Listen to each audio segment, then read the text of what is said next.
बिस्मिल्लाहिर्रहमानिर्रहीम। आज हम डिस्कस करेंगे बॉटनी सी जो कि है फोर्थ ईयर के लिए, बीएससी पार्ट 2 के लिए। और इसमें से आपका पेपर आता है 35 मार्क्स का। और इसकी जो पोर्शंस हैं वो 3 हैं। सबसे पहले है cell biology, genetics and evolution. तो जो आपका सेल बायोलॉजी का पोर्शन है और जेनेटिक्स है, इसमें से ज़्यादा क्वेश्चंस आते हैं और जस्ट वन क्वेश्चन, उसका भी वन पोर्शन आपका एवोल्यूशन से आता है। सो आपने सेल बायोलॉजी और जेनेटिक्स को बेसिक फोकस रखना है। अब हम देख लेते हैं कि इनमें से कितने कितने चैप्टर्स हैं। तो ये आपके कॉन्टेक्स्ट हैं चैप्टर के। तो आपके जो फर्स्ट सिक्स चैप्टर्स हैं वो सेल बायोलॉजी में से हैं। आगे से 7 से लेके आपके जो चैप्टर्स हैं 14 तक वो जेनेटिक्स का है। और जस्ट एक चैप्टर 15 का जो है आपका एवोल्यूशन का है। तो अब जो सेल बायोलॉजी है इसमें से आपको आते हैं 2 क्वेश्चंस और उनके आगे से होते हैं 3 पोर्शंस। आपका जो सबसे इम्पोर्टेंट चैप्टर है सेल बायोलॉजी के पर्सपेक्टिव से वो है आपका चैप्टर नंबर 1। ये है structure and function of biomolecules. इसमें से हर साल एक क्वेश्चन ज़रूर आता है। और जो थर्ड है ये भी बहुत इंपॉर्टेंट है, ये अल्ट्रा स्ट्रक्चर है प्लांट सेल का। और इसमें आपको पता है सिलेबस आप 9th क्लास से पढ़ते आ रहे हैं कि कोई भी ऑर्गेनेलिज पूछी जा सकती हैं, यूकैरियोटिक सेल की, प्रोकैरियोटिक सेल की, कौन कौन सी चीज़ें उसमें पाई जाती हैं। जैसे न्यूक्लियस है तो आपने फुल उस पर लिखना है। और एंड वाला जो है वो 6 चैप्टर है, जो ये बेसिक इनमें से हर साल आता है। सबसे इंपॉर्टेंट है, करने आपने बाकी भी हैं। जो 6 चैप्टर है वो है आपका क्रोमोसोमल अब्रेशंस पे। ये जो फर्स्ट 5 हैं ये आपने पहले पढ़े हुए हैं, मतलब एफएससी तक, बीएससी तक, बीएससी पार्ट 1 तक। अब जो क्रोमोसोमल अब्रेशंस है ये अब आपका शुरू हो रहा है। और ये 4 तरह की होती हैं आपकी डिलीशंस, मतलब ये आप करेंगे तो आपको पता चल जाएगा। आगे से आपका जेनेटिक्स का पोर्शन है जो कि मेंडेलियन जेनेटिक्स है आपकी। ये ट्रेडिशनल टाइप है, जो मॉडर्न जेनेटिक्स है वो ये नहीं है, ये लेकिन है, ये बेस है। सो आपने ये भी करने हैं, ये दिखा हुआ है, इसका इंट्रोडक्शन है, ब्रीफ हिस्ट्री है, स्कोप है। लेकिन इनमें से जो सबसे इम्पोर्टेंट चैप्टर है, मैं कहूँगी कि अगर आप सारी बुक भी छोड़ रहे हैं, किसी वजह से आपने नहीं तैयार की, तो अगर आपने एंड पे आके लर्न करना है तो जो सबसे पहले चैप्टर मैं रिकमेंड करूँगी वो 12 चैप्टर है। वो 12 चैप्टर इतना सा है, ये ट्रांसमिशन है जेनेटिक मटेरियल की एक सेल से दूसरे सेल में बैक्टीरिया में। ये ह्यूमंस में नहीं है, ह्यूमन में तो मदर एंड फादर से आपको आता है, लेकिन जो बैक्टीरिया में है वो ट्रांसमिशन 3 टाइप से होती है। और एक मतलब हर साल इसमें से एक क्वेश्चन आता है। आपको इस तरह भी पूछ सकते हैं कि 3 इसके मेथड्स लिखें, तीनों लिखें। 3 मार्क्स का क्वेश्चन, 4 मार्क का क्वेश्चन आ सकता है उनमें से एक, जैसे ट्रांसडक्शन है या ट्रांसमिशन है, ट्रांसक्रिप्शन, जिस तरह से भी है आपको आ सकता है, आपको ज़रूर आता है और आपने ये करना है। तो मैंने आपको बता दी है। अब हम एक पेपर देख लेते हैं जो कि है एनुअल पेपर 2021 का बॉटनी सी। तो इसके ऊपर लिखा हुआ है कि आपने जस्ट 3 क्वेश्चंस करने हैं और इनके साथ आपने लेबल्ड और नीट डायग्राम्स ड्रा करनी है और उनके कैप्शंस भी लिखने हैं, यानी कि आपने एक लाइन में बताना है कि आप क्या चीज़ ड्रा कर रहे हैं। जो सबसे पहले हम इसका क्वेश्चन देखेंगे है वो है क्वेश्चन नंबर 8, उसका पार्ट नंबर ए। तो एवोल्यूशन में से आया हुआ है ये, और एवोल्यूशन में से जस्ट सिंगल क्वेश्चन आता है। और इसका जो बी पोर्शन है वो जेनेटिक्स में से है। डार्विन की थ्योरी आई हुई है, इसके आपने 4 फीचर्स लिखने हैं, cell and features of natural selection. तो एवोल्यूशन में से बस इतना ही पेपर आता है और साथ 1 या 2 एमसीक्यूज।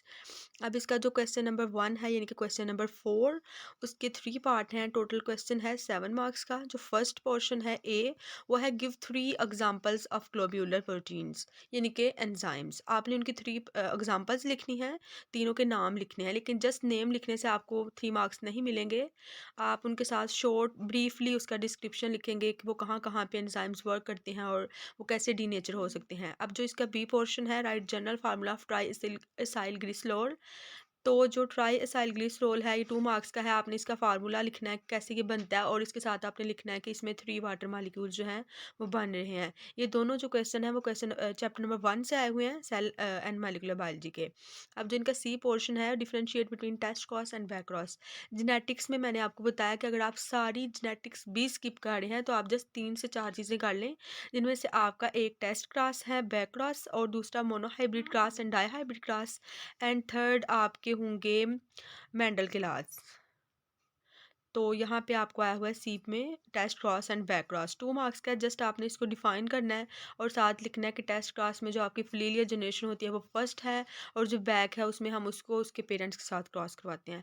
आपका एक क्वेश्चन अटैम्प्ट हो जाएगा। अब जो क्वेश्चन नंबर 5 है उसका पोर्शन नंबर ए है, give advantages of selective breeding. जब हम किसी चीज़ को सिलेक्ट करते हैं तो मतलब ह्यूमन उस पे कितने हमें उससे फ़ायदे हो रहे हैं, वो कौन कौन से हैं वो लिखने हैं।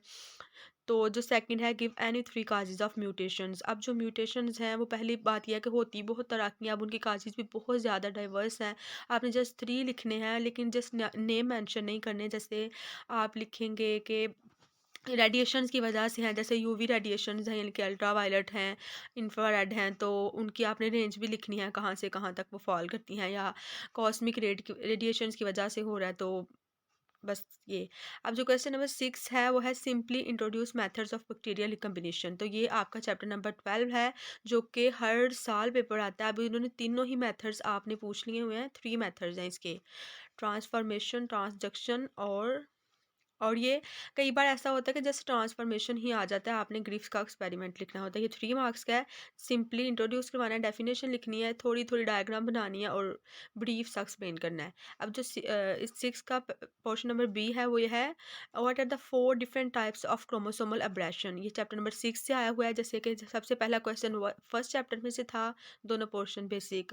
अब जो बैक्टीरियल रिकम्बिनेशन वाला है ये 12 से है, और 6 से भी मैंने बताया था हर साल ज़रूर आता है। आपने अफेक्टिंग क्रोमोसोम स्ट्रक्चर वाइज तो आपने लिखनी है, डिलीशंस, डुप्लीकेशंस, व्हाटएवर। अब जो क्वेश्चन नंबर 7 है, डिफरेंशिएट बिटवीन पैराऑक्सिसोम एंड ग्लाइओक्सिसोम। तो जो पैराऑक्सिसोम हैं और ग्लाइओक्सिसोम्स हैं, ये ज़्यादातर प्लांट सेल्स में प्रेजेंट होते हैं, क्योंकि ये लिपिड्स हैं, लिपिड्स से बनते हैं, और ये सीड्स में प्रेजेंट होते हैं, और सीड्स सारे पौधों के ही होते हैं। अब जो पार्ट नंबर 2 है वो मोनोहाइब्रिड क्लास है एंड डाईहाइब्रिड क्लास है। तो अब 2 मार्क्स है, तो जस्ट इसको डिफाइन करना है, यानी कि एक एग्जांपल लिखनी है। अब इसका पार्ट नंबर बी है, name any 3 enzymes use extensively in genetic engineering. तो पहले तो मैंने बताया कि आपने साथ ब्रीफ डिस्क्रिप्शन लिखनी है, लेकिन इस क्वेश्चन में नहीं लिखनी, क्योंकि उसने डायरेक्टली नॉमिनेट किया कि आपने जस्ट नेम मेंशन करने हैं। अब जो क्वेश्चन नंबर 8 है, ये हमने पहले ही देख लिया कि हर साल डार्विन की थ्योरी में से आता है, अगर डार्विन की नहीं आ रही तो ले मार की। और इसके अलावा एक क्वेश्चन आपने ज़रूर करना है, वो है हार्डी-वेनबर्ग थ्योरम। वो इसी चैप्टर में से है, लेकिन वो अभी तक आया नहीं, वो आ सकता है आपको। अब जो क्वेश्चन नंबर 8 का पार्ट बी है, give any 3 practical uses of genetic engineering. तो ये भी जेनेटिक्स का है, और ये जैसे क्वेश्चन नंबर 7 का पार्ट बी भी जेनेटिक इंजीनियरिंग में से आया हुआ है, और 8 का भी। अब ये है हमारा ऑब्जेक्टिव पोर्शन, ये मैं पहले नीचे वाला शो करती हूँ। तो ये 14 मार्क्स का होता है। क्वेश्चन नंबर 1 है, fill in the blanks with appropriate terms and words. तो मैं इनके करेक्ट आंसर भी बोल देती हूँ। सो पहला है हमारा, dash are the building block of nucleic acids. तो न्यूक्लिक एसिड्स जैसे कि डीएनए होता है और आरएनए है, तो इनके बिल्डिंग ब्लॉक्स जो हैं वो न्यूक्लियोटाइड्स हैं। यही क्वेश्चन आपको इस तरह से भी आ सकता है कि जो प्रोटीन्स के हैं तो वो अमीनो एसिड्स होंगे। अब जो पार्ट नंबर बी है वो है the fraction of protoplasm in between cell membrane and nuclear membrane. अब सेल की जो आउटर मेम्ब्रेन है और न्यूक्लियस की मेम्ब्रेन है, इन दोनों के दरमियान डेफिनेटली साइटोप्लाज्म आता है। थर्ड है, during dash stage of cell cycle the DNA molecules are actually duplicated. तो डुप्लीकेट तब होते हैं जब अभी स्टार्ट नहीं हुआ होता, उसे प्रेपरेशन का फीड होता है, और वो होता है आपका एस स्टेज। अब फोर्थ है, the condition term dash dash when organism gains और loses one of the more chromosomes but not a complete set. ये है aneuploidy. Fifth, linked genes are separated by crossing over, और crossing over meiosis के part 1 में होती है, prophase 1 में। 6 है, dash bonds hold the base pairs of DNA together. तो वो हैं हाइड्रोजन बॉन्ड्स। अब नेक्स्ट है the 2 most popular types of vectors. तो वो हैं प्लाज्मिड्स, यहाँ पे आएगा plasmids and viruses. The invariants involve dash, यहाँ पे 180 डिग्री की रोटेशन होती है, positioning of genes related to other genes. तो ये इसी तरह से हैं सारे। जैसे ये नेक्स्ट है, there is a specific amino acyl synthetase. ये एक एंजाइम है जो कि स्पेसिफिक होता है स्टार्च के लिए। और फिर क्या है, there is one only start codon, एक स्टार्ट कोडोन होता है, और बाकी जो स्टॉप कोडोन है, ये टर्मिनेशन कोडोन्स हैं, वो 3 होते हैं। Dash is the study of geological distribution in organisms. तो यहाँ पे आएगा बायोजियोग्राफी, जियोलॉजी नहीं लिखना, वो अर्थ की है। नेक्स्ट है, selection of organisms to suit human requirements is known as artificial selection. The cell membrane commonly terms as plasma membrane, और ये है Drosophila melanogaster is known as fruit fly. इसको कुछ स्टूडेंट्स मैंगो फ्लाई भी लिखते हैं, लेकिन इसको फ्रूट फ्लाई कहते हैं। और आपको ये भी आ सकता है कि इस पे सबसे ज़्यादा वर्क किसका है, वो है थॉमस हंट मॉर्गन का, टीएच मॉर्गन। और साथ ये भी आ सकता है कि इनके आइज़ की जो टाइप्स हैं वो ट्रू हैं, मतलब एक वाइट है और एक रेड है, तो कौन सी वाइल्ड टाइप और कौन सी म्यूटेंट है। लास्ट है द पॉलीमरेज चेन रिएक्शन, जिस इज एब्रीवेटेड एज, तो पीसीआर इसको कहते हैं। अब मैं ऊपर जाऊंगी, इनके जो बाकी पोर्शन है, जैसे क्वेश्चन नंबर 2 है, तो यहाँ पे ट्रू एंड फॉल्स, और आपने एक चीज़ याद रखनी है, जो ऊपर जैसे लिखा हुआ है क्वेश्चन नंबर 2 इन सर्कल करना है, तो इसको टिक नहीं करना है, इसका थोड़ा बैड इंप्रेशन पड़ता है। तो ये जस्ट आपके 3 मार्क्स के हैं, वैसे 6 हैं। तो सबसे पहला है lactose is a milk sugar found in milk of mammals, तो ये ट्रू है। और इसी तरह अगर यहाँ पे 1 साल की आया हुआ था ये माल्टोज है, तो वो फिर ज़ाहिर है रॉन्ग हो जाएगा। नेक्स्ट है dominant alleles can express itself only in homozygous condition, जो कि फॉल्स है, क्योंकि जो डोमिनेंट है वो तो हेटरोजाइगस कंडीशन में भी अपने आप को एक्सप्रेस करेंगी। Vacuoles are single membrane organelles, ये ट्रू है, क्योंकि वैक्यूल्स की सिंगल मेम्ब्रेन होती है, उसको हम टोनोप्लास्ट कहते हैं। Next cell division enables and increase in size and complexity, ज़ाहिर साइज बढ़ेगा तो कम्प्लेक्सिटी बढ़ेगी, ये भी ट्रू है। Evolution is a sort of change which occurs in few of years of time span, गलत। ये इसका लाइफ स्पैन जो होता है, टाइम स्पैन जो होता है वो हंड्रेड्स ऑफ ईयर्स में होता है। और यही एक ये वाला एमसीक्यूज और एक शुरू वाले जो दो हैं, ये मतलब इसके ऑपोजिट कंडीशन करके भी आए हुए हैं, तो इस तरह वो ट्रू हो जाएंगे। The bacteria that can go in minimum medium is called phototroph, और ये ऑक्सोट्रॉफ, इन दोनों का डिफरेंस है। नेक्स्ट फिर उन्होंने कहा हुआ है इन सर्कल करना है, जो क्वेश्चन नंबर 3 है ये आपका है राइट आंसर्स, मतलब मल्टीपल चॉइस का, और ये भी 3 मार्क्स के हैं और 6 हैं। सो देख लेते हैं इनको। जो फर्स्ट है, which of the following the characteristic of proteins, तो प्रोटीन के करेक्टर्स क्या हैं। These are insoluble in water, these are structural unit of glycogens, are possess glycosidic bonds, amino acids नहीं। इसका जो लास्ट ऑप्शन है वो ठीक है, सम प्रोटीन्स आर एंजाइम्स। वैसे तो सारे एंजाइम्स प्रोटीन्स हैं, लेकिन कुछ जो प्रोटीन्स हैं वो एंजाइम्स हैं। Mendel gave the name of heredity material himself by, तो तब उसे नहीं पता था कि वो जीन्स हैं, तो इसका जो पोर्शन ऑप्शन नंबर बी है, यानी कि एलिमेंटोन्स, वो ठीक है। In 1960 dash propose the unit membrane model suggested membrane structure, तो वो रॉबर्टसन था, D Robertson, option number B. Cytosine forms dash hydrogen bonds guanine, तो इसके बॉन्ड्स होते हैं 3, बाकी जो दूसरे हैं उनके 2 और इनके 3। Tissue culture method particular meristem culture can advantages to produce, अब इसमें जो प्लांट्स होते हैं वो वायरस फ्री होते हैं, कुछ बच्चे फंगल करते हैं लेकिन वो वायरस फ्री हैं। लास्ट वाला जो है एमसीक्यूज, ये वही है जो आपकी फिल इन द ब्लैंक्स ही 2 दफ़ा आया हुआ है, जो है study of geographical distribution of organisms is called biogeography, third option.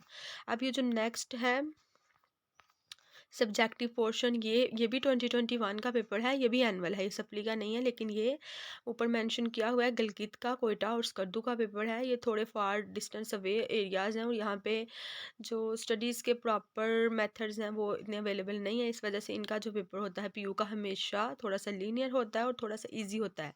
और ये भी क्वेश्चन यहाँ पे भी इतने ही हैं और इतनी ही आपको चॉइस है, लेकिन अगर आपने पास्ट पेपर्स देखे हुए हैं तो ये 2019 और 2018 का पेपर है, डिट्टो का भी वही आया हुआ है। अब जो क्वेश्चन नंबर 4 है, आपने लिखना है right a note on transformation in bacteria, यही वही 12 चैप्टर, लेकिन यहाँ पे तीनों मेथड्स नहीं पूछे, जस्ट ट्रांसफॉर्मेशन लिखी है, तो आपने मेंशन करना है कि फ्रेडरिक क्रिफ्ट का इसका एक्सपेरिमेंट था 1928 में, और आपने माइस को बताना है और उसमें क्या क्या हमने इंजेक्ट किया, और एट द एंड उसकी कंडीशन क्या थी, मतलब वो लाइव थी या वो मर गई थी। अब जो पार्ट नंबर बी है, name 4 types of chromosomes due to centromere positions, तो ये 4 टाइप्स इसने लिखनी है आपने। एक्रोसेंट्रिक हैं, सब मेटासेंट्रिक हैं, टीलोसेंट्रिक हैं या मेटासेंट्रिक हैं, यानी कि सेंटर में है, नियर सेंटर है, एंड पे है या नियर एंड है। उनके साथ शेप्स भी ड्रा करनी है, और ये भी बताना है कि जब वो एंड पे होंगी तो वो एल शेप बनेगा या वी शेप बनेगा, जो भी। अब जो क्वेश्चन नंबर 5 है, right 4 main points of Darwin theory of evolution, ये वही है जो ऊपर हमने पढ़ा था 21 का पेपर एनुअल में, ये क्वेश्चन नंबर 8 था। Explain Meselson and Stahl experiment about DNA replication, तो डीएनए रेप्लिकेशन का जो सेमी कंजर्वेटिव मेथड है उसके लिए ये एक्सपेरिमेंट आपको जेनेटिक्स के चैप्टर में से मिल जाएगा, और आपने इसमें मेंशन करना है कि आपने नाइट्रोजन के कौन कौन से स्ट्रेन्स ली हैं। नेक्स्ट है क्वेश्चन नंबर 6, जो कि डिफरेंशिएट है, 4 मार्क्स का है आपका। जो सेकंड डिफरेंशिएट है पैसिव एंड एक्टिव ट्रांसपोर्ट का, तो आपने बस ये मेंशन करना है किस में आपकी एटीपी लगती है एनर्जी करेंसी और किस में नहीं लगती। तो इसका बेसिक कॉन्सेप्ट यही है। साथ आप ये भी मेंशन कर सकते हैं कि सेल के किस पोर्शन में पैसिव ट्रांसपोर्ट होती है और किस में एक्टिव होती है, और किस में अमूमन एक्टिव होती है और बाद में अर्जेंट केस में उसमें पैसिव भी हो सकती है। साथ फोटोट्राफ और ऑक्सोट्राफ यानी कि वो बैक्टीरिया जो कि मिनिमल मीडियम में, जिनमें हम एगर मीडियम या स्पेसिफिक कंडीशंस अप्लाई करते हैं तो ही ग्रो करते हैं, और जो दूसरे इसके ऑपोजिट होंगे डेफिनेटली। अब जो इसका पार्ट नंबर बी है, briefly right functions of 3 type of plastids. तो आपको पता है एक प्रोप्लास्टिड होता है जिससे 3 टाइप्स ऑफ प्लास्टिड्स बनते हैं। क्लोरोप्लास्ट जो कि बेसिक है, क्रोमोप्लास्ट एंड ल्यूकोप्लास्ट। तीनों को लिखना है, उनके फंक्शंस लिखने हैं। जो लास्ट है उसका कलर वगैरह नहीं होता और वो स्टोरेज में इन्वॉल्व है, लिपिड्स में बेसिकली प्रेजेंट है। इसके अलावा अगर वो 3 टाइप्स नहीं पूछे, वो जस्ट क्लोरोप्लास्ट का पूछ ले, तो उस पर भी 3 मार्क्स का लहजा से आ सकता है। क्वेश्चन नंबर 7 में एक चीज़ थोड़ी सी डिफरेंट है डिवीजन ऑफ मार्क के हिसाब से, कि ये सारा इकट्ठा जो वैसे 2 मार्क्स का पूछते हैं डाई हाइब्रिड क्लास, लेकिन यहाँ पे ये 7 मार्क्स का आया हुआ है। तो आपने इसकी डेफिनेशन लिखनी है कि इसमें 2 ट्रेड्स इन्वॉल्व हैं। अगर सिंगल ट्रेड हो तो वो मोनो हाइब्रिड क्लास हो जाता है, और साथ उन्होंने एग्जांपल मेंशन खुद की हुई है, तो इसकी एग्जांपल बहुत लंबी लिखी गई आएगी। आप इसमें मेंशन करेंगे मेंडल का second law of independent assortment. और फिर लास्ट क्वेश्चन है question number 8, right a note on artificial selection. जो हम खुद सेलेक्ट करते हैं ह्यूमन कैरेक्टरिस्टिक्स देख के एडवांटेजेस के लिए, जो नेचर सेलेक्ट नहीं करती, उसके आपने लिखने हैं, पर्सपेक्टिव लिखना है, और साथ ये लिखना है कि उसको किस बेस पे किया जाता है और उसका एट द एंड हमें क्या फ़ायदा होता है। और इसका पार्ट नंबर बी है, give any 3 important function of proteins. देखें ये स्ट्रक्चर्स नहीं है, ये फंक्शंस हैं। तो जो फंक्शंस हैं आपने लिखना है कि मेनली क्या होते हैं। ये एंजाइम्स होते हैं, तो इनका फंक्शन कहाँ पे होगा, डेफिनेटली मेटाबॉलिज्म में होगा, जितना भी सेल्स में हो रहा है वो। और साथ आप लिखेंगे जितनी भी कैरियर प्रोटीन्स हैं, जैसे कि हीमोग्लोबिन है, तो वो भी इसका फंक्शन होगा। और भी बहुत सारे इसके फंक्शंस हो सकते हैं। तो ये थे 2021 के पेपर। अगर आपको इनके अलावा भी पेपर्स चाहिए तो आप ज़रूर कमेंट सेक्शन में मैसेज करें, मैं उनको भी दे दूँगी। बाकी अल्लाह करे आपका पेपर बहुत अच्छा हो। अल्लाह हाफिज़।